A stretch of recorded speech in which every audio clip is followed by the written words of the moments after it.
the pace that we're going in towards game number 2. This draft, which is definitely the first out of the many that is being pulled up from the side of RRQ HOSHI, is keeping our eyes wide open. RRQ HOSHI, clearly they have a different stand on the meta right now. They are playing, they are throwing us off, and right now we're trying to decode whatever it is that they're trying to do in this meta. And Omega Esports, they really have to face this. I hope they figure out something in this game, because if not, they're going to go to the lower bracket. Ladies and gentlemen, game number 2, we head on to the Celestial Palace, and Gideon, Leo, and Contra, take it away. Thanks, Butters. And this game is, I'm hoping it doesn't reach all the way to that 30, but RRQ HOSHI wants to start off strong. And when you got a Bruno and when you have a Rafaela, you just can't help but to look to push them out of their own jungle. All right, this is Psycho once more in the roaming role on that Rafaela. And we're trying to decipher slowly what's going on with this lineup. Curtizi juggling these waves, juggling the aggression, and there seems to be a scuffle here in the river for the Litho Wanderer. Not exactly sure who got it, but oh, Heath was just chilling. Oh man, and yep, they just ran past him, forced to flicker away this time around. So not all too shabby after all for attempt from RQ. So honestly, I think Heath was just clenching his butt cheeks, just like, don't notice me, as he slowly walked on out and waddled through river. yeah, like this kind of things don't just go by unnoticed. Most often than not in competitive play. Over on towards the lower side, we do have Kenji versus R7. Oh, first blood. No, but he's going to get returned. Wait, don't tell me you got... Okay, I thought he was executed for a moment there. I was like, no way, the passive would have procced at some point. Would have been amazing. I think that's what he was just hedging on. And right now, look at this. Kenji baiting out R7. Does he know that Hajizi's waiting here? Oh, there you go. Poker trick, clearing the waves, and R7's not having any of it. They go for the crab. I think overall this game is just going to be like a nice and slow pace here, unless RQ wants to ramp it up by adding gasoline to the little fire that they've started so far, especially since both sides haven't really gone too far ahead. And I think even Khalid is just chilling in his lane, thinking, I don't really need to do anything and hold and protect myself. Yeah, and speaking of which, I'm definitely keeping my eyes on Hajizi as well, as he'll be setting to go in for those picks up in towards the mid game itself. I'm not sure what kind of fusion can he possibly pull up this time, but they're pulling out the turtle. All right, here we go. Starting it up. That's 4 members of RRQ HOSHI. Omega Esports going to answer back. Turtle at less than half health. Feathered Air Strike pulled in here by Yeliaze. Vin going to be the first target. They're not having any of it. Heath does not have Unstoppable Force, but he has Ejector. Vin gets bursted down, taken out by Hajizi. That's going to be a trade, though. Hajizi destroyed by Albert from the back lines. It's free hits from the Bruno. That's going to be 2 for 9 plus a turtle. 2 for 1 make that. Oh, RRQ HOSHI off to the races. This is a really good start here because, I mean, even though Omega Esports looked like they had the better engage, the counter engage coming in from RRQ HOSHI was kind of nuts, and they were able to hit a large majority, forcing out some big battle spells, and especially the Purifies and Flickers from everybody else. Yeah, and with a lot of all the sort of the stuff being burnt out as well, we are already getting a couple of items in. Of course, still pretty much early in the phase. Spot anything interesting, gentlemen? Not just yet. I think it's still relatively similar, but it's going to be a huge fight here as the Feathered Airstrike comes through, but Lemon is in the backside wanting to stop this move from Farsa. Oh. She can't even hit Wings by Wings. Uneasy is the next to fall. They're diving. Oh my goodness. A triple kill going over to your boy, Albert. 4 for 1. I'll take that any day, plus a good amount of hits on this outer turret energy shield. Nay, make it the whole turret taken down, not even 4 minutes in. RRQ HOSHI seems to have drafted the draft they wanted anyways, and if this isn't a hyper push, hyper carry lineup, I don't know what is. Look at this. They're ahead by about 2,500 gold already. Yeah, and raising the baby strat definitely working very well in favor of the side of RRQ, already feeding 5 kills to Albert, who's pretty much all grown up right now.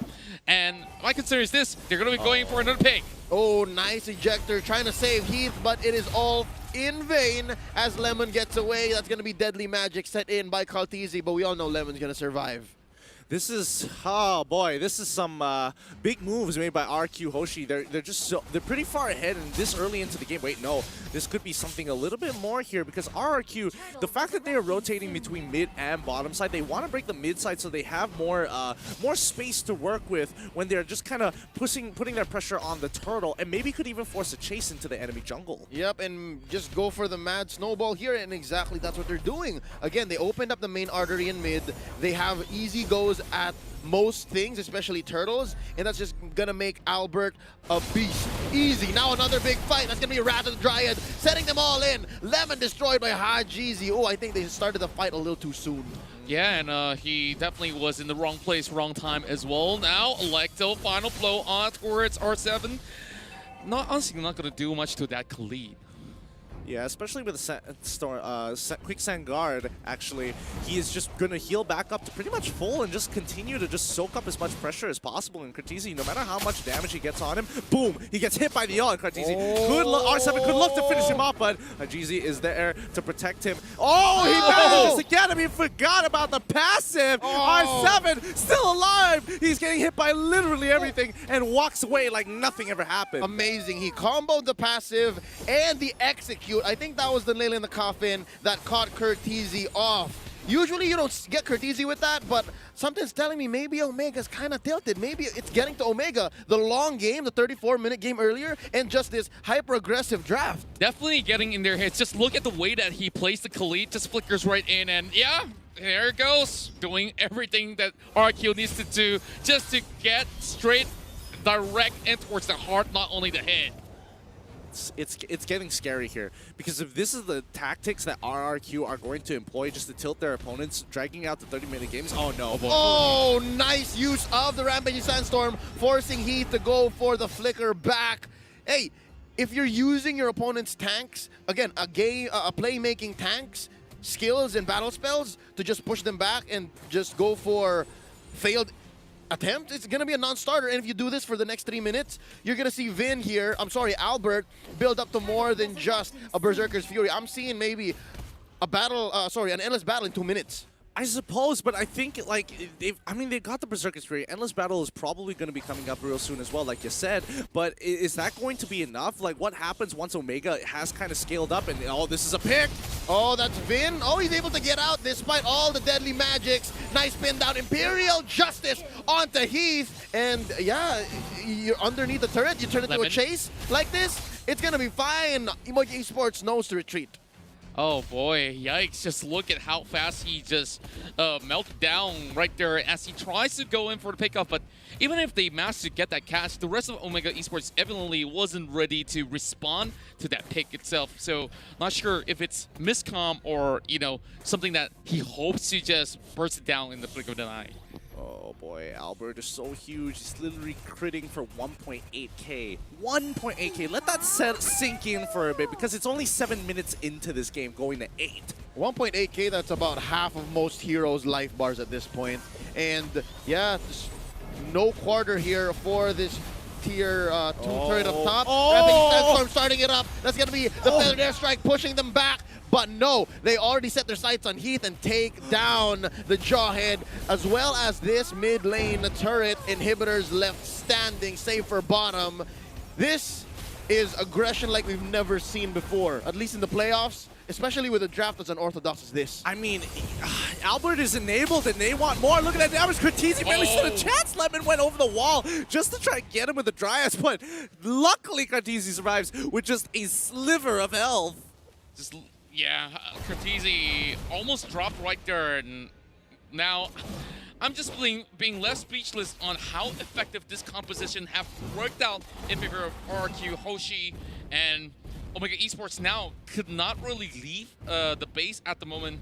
Yep, they got the breastplate up for Kenji, now playing very defensively. Yo, the breastplate on Kenji feels reactionary. It just feels like, I need to build it because we're dying too soon.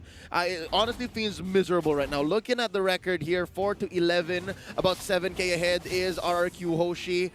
This First Lord here, if they don't do anything that just changes the way that they engage, which I'm struggling to find right now, I do think that it's a free Lord already. This one, 3 seconds away, and there you go, Albert.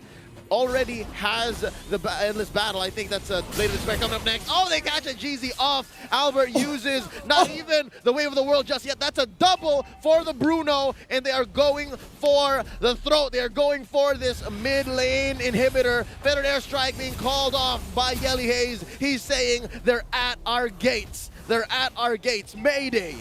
Mayday, Mayday, they're already calling the red alert right now as Omega Esports forcing their way out of this one, and RRQ, they're looking to close the game. Oh no, that's it, ladies and gentlemen. 10 minutes in, 4 seconds. RRQ Hoshi shock the world. 2 Filipino teams back to back knocked down into the lower